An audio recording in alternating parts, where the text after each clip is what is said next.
Oui.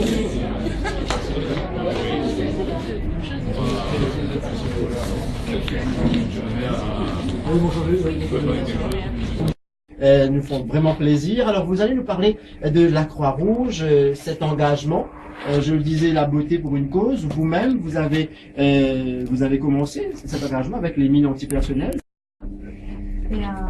Oui, c'était mon premier contact avec la Croix-Rouge française.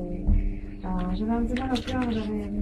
Je voulais pas donner juste une photo, une image comme ça. J'avais envie de m'investir beaucoup plus parce que la Croix-Rouge française est une organisation immense.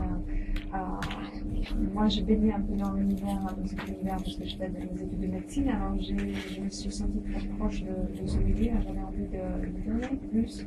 Et puis on a commencé, on a fait des actions différentes, la promotion des gestes du sol, maintenant on fait l'équipe nationale, journée mondiale des premiers secours, on fait des actions internationales aussi, alors maintenant c'est devenu très... Alors souvent ce sont des causes, des associations qui ne sont pas trop médiatisées, mais avec l'image donc d'une personnalité, avec l'image d'Adriana 42, est-ce que ça a aidé à faire évoluer les choses et à faire connaître plus l'association sur le plan international?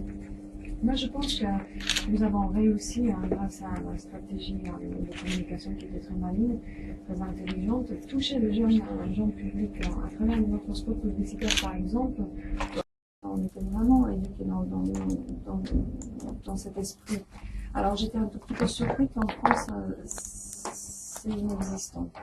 Aujourd'hui, ça améliore les choses.